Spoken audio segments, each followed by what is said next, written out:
సహజంగా నాయకుడంటే తను గెలవటంతో పాటు తనని నమ్ముకున్న వాళ్ళని కూడా గెలిపించడం అని అంటారు. సో, నాయకుడు ఎప్పుడైనా గుంపుకు దూరంగా నడుస్తూ ఉండకూడదు. గుంపులో అలా అని చెప్పి గుంపులో కలిసిపోయి ఉండకూడదు.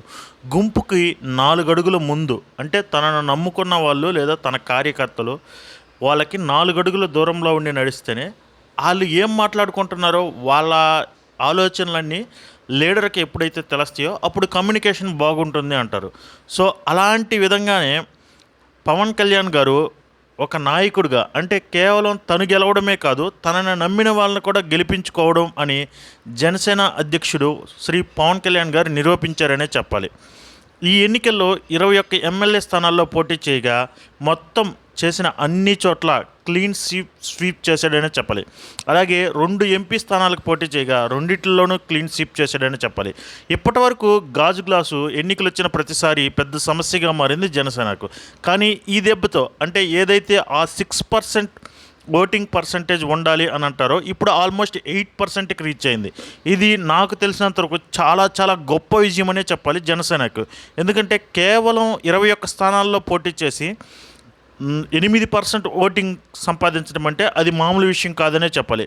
సో, ఇప్పుడు జనసేన పవన్ కళ్యాణ్ గారు పోటీ చేసిన 21 ఎమ్మెల్యే స్థానాల గురించి మనం క్లియర్గా తెలుసుకుందాం. ఒకటి వచ్చేసరికి పెందుర్తి నుంచి పంచకర్ల రమేష్ బాబు, ఈయన వచ్చేసరికి 75,000 మెజార్టీతో గెలిచాడు. నెక్స్ట్ కొణిదెల పవన్ కళ్యాణ్, అదే జనసేన అధ్యక్షుడు, ఈయన పిఠాపురం నుంచి 70,000 మెజార్టీతో గెలిచాడు. నెక్స్ట్ భీమవరం నియోజకవర్గం నుంచి రామాంజనేయులు అలియాస్ అంజిబాబు, ఈయన వచ్చేసరికి 67,000 మెజార్టీతో గెలిచాడు. నెక్స్ట్ ప్రధాన కార్యదర్శి అయిన జనసేన పార్టీకి నాదెండ్ల మనోహర్ గారు తెనాలి నియోజకవర్గం నుంచి 48,000 మెజార్టీతో గెలిచారు. అలాగే కాకినాడ రూరల్ నుంచి వెంకటేశ్వరరావు, ఈయన వచ్చేసరికి 65,000 మెజార్టీతో గెలిచాడు. బాగా ఫేమస్ అయిన బొలిశెట్టి శ్రీనివాస్, ఈయన తాడేపల్లిగూడెం నుంచి దాదాపు 62,000 మెజార్టీతో గెలిచాడనే చెప్పాలి. నెక్స్ట్ ఉంగుటూరు నుంచి ధర్మరాజు, ఎవరైతే ఉన్నారో ఈ ధర్మరాజు 44,000 మెజార్టీతో గెలిచారు. అలాగే రాజానగరం నుంచి 34,000 మెజార్టీతోటి బాలకృష్ణ గెలిచాడు. ఈయన గుర్తున్నాడు కదా, పవన్ కళ్యాణ్ దూకి సావమంటే సత్తాను అని చెప్పిన వ్యక్తి. అలాగే అనకాపల్లి నుంచి కొత్తపల్ల రామకృష్ణ, ఈయన వచ్చేసరికి 60,000 మెజార్టీతో గెలిచారు. యలమంచి నుంచి విజయ్ కుమార్ 45,000 మెజార్టీతో గెలిచారు. అలాగే కందులు దుర్గేష్ నిడదవోలు నుంచి, ఇది ఒక పెద్ద టఫ్ ఫైట్ అయింది అనుకుంటారు, కానీ ఈజీగా 33,000 మెజార్టీతో గెలిచాడని చెప్పలే. ఆవనగడ్డ నుంచి బుద్దా ప్రసాద్, ఈయన 42,000 మెజార్టీతో గెలిచాడు. అలాగే పోలవరం నుంచి బాలరాజు, ఈయనొక్కడే నాకు తెలిసి 7,000 ఆ టైప్లో అంటే 10,000 లోపు మెజార్టీతో గెలిచిన ఈయన 8,000 మెజార్టీతో గెలిచాడు. నెక్స్ట్ వచ్చేసరికి విశాఖపట్నం సౌత్ నుంచి కృష్ణ శ్రీనివాస్ 64,000 మెజార్టీతో గెలిచాడు. నర్సాపురం నుంచి నారాయణ నాయకర్ 49,000 మెజార్టీతో గెలిచాడు. 49,000 మెజార్టీతో గెలిచారు. రాజోల్ నుంచి దేవ్ వరప్రసాద్, ఈయన వచ్చేసరికి 38,241 మెజార్టీతో గెలిచాడు.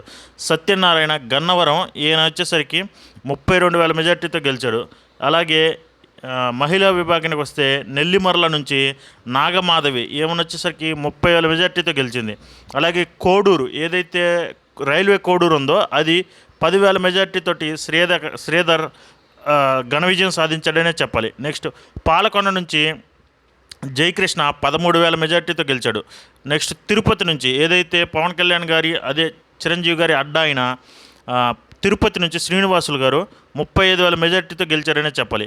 అలాగే ఎంపీ సీట్స్ విషయానికి వస్తే మచిలీపట్నం అలాగే కాకినాడ నుంచి వాళ్ళిద్దరూ చాలా ముందంచులో ఉన్నారని చెప్పాలి.